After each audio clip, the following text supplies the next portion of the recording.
Hello, thank you very much for joining me today in the Hack Secret House.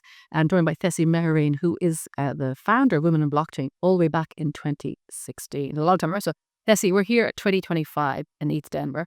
Tell me a little bit, though, about the Women in Blockchain, how you set it up and how it's functioning, and then we'll talk about the event today. Okay, yeah. Women in Blockchain in 2016, of course, was something very different because it was the only female-focused organization there was, right? So we started it with a group of women in New York, and we had lots of exciting women at the first meeting already. So we had 40 women, I think. Cool. And I'm still in touch with a lot of them who were at that first meetup. And there was just this hunger of understanding what is blockchain, how does it work, and of course the need of diversity in any kind of emerging technology to make it better, to make it work for everybody, and of course to have eventually also everybody in there working and shaping the future of that technology. Because I remember when I interviewed a long time ago, we were talking about the need for women diversity, which you're advocating, but you also made a very strong point, stayed with me, having men as allies too. Oh yeah, absolutely. Yeah. I think that was pretty important. Yes, I mean, in general, in order to, let's say, advance in a job or getting even into a position, because getting hired, it does help to have allies. And if companies, a lot of these startups are often, just there are lots of men. It used to be in the beginning, of course, they were all men. Then there was a time where there were a lot of females. Now it's going back a little bit. There seems to be post waves. It's probably has to do with in crypto also with the bull run, bear market, lots of people fall out again. And then there's literally a lot of memory lost, and also new people join the space and are not aware of it. But basically, it's not very attractive to have a company where you have a team page with 20 guys, and then maybe a female secretary, right? So really, what's important is that females are in positions where they have influence, not just women, but in lead positions. Like if you hire your first female developer, that should be a top developer, not just any developer, right? Because you want to get away from this thinking that it's a matter of quality, right? Females can bring a different perspective, and that's really important. It's an advantage in the company. I agree. And I think sometimes the mistake is that almost hire women. But even if you hire women and you support them, because sometimes they haven't had the chance to reach that level of seniority within a company.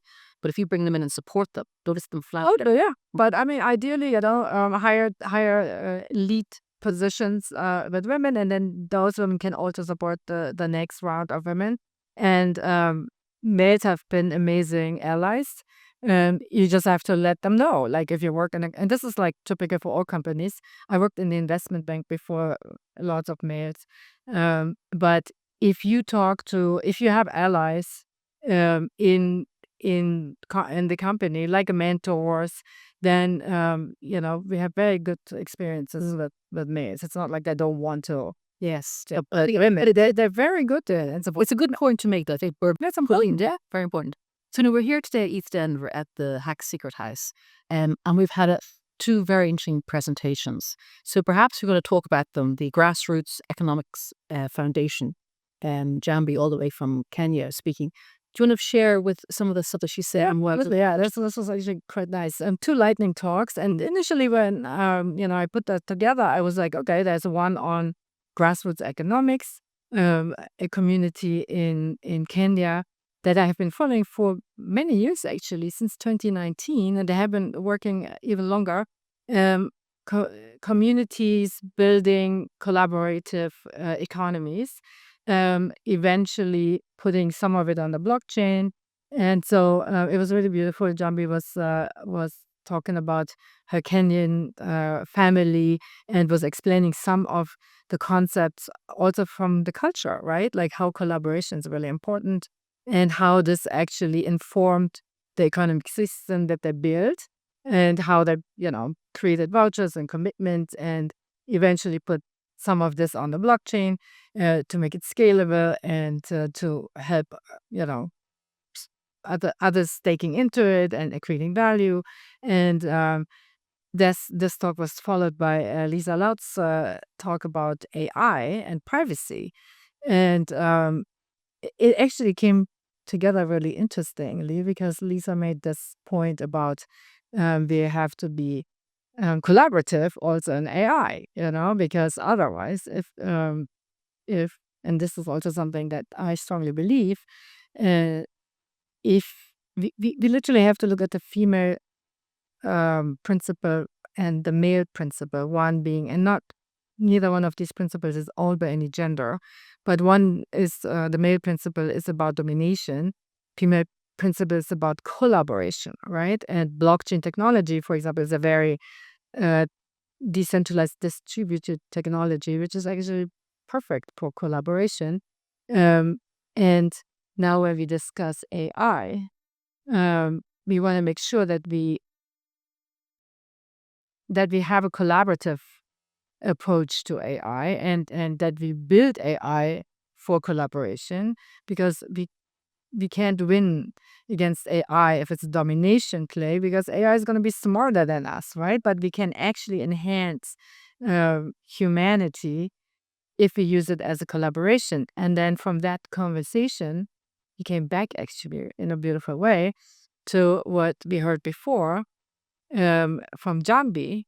And we talked about how there are cultures that actually start out as collaborative cultures versus other systems, capitalist systems, of course, they're much more about domination and how we can actually, um, you know, learn from native cultures and countries where this is actually much more in in the culture. They don't have to learn that it's there, and it's like this is how they function. And so that was actually a really nice. So I like your definition when you say there's a feminine and a masculine approach. It's not necessarily gender, but it's a bit, yeah. So there's Also, yeah, anybody can have it there. yeah, dominance versus collaboration. So we need the feminine input to make sure that AI doesn't. Absolutely. Yeah, I mean, absolutely. Yes, absolutely. We need, and, males as well. I mean, we should shift from like a domination mindset,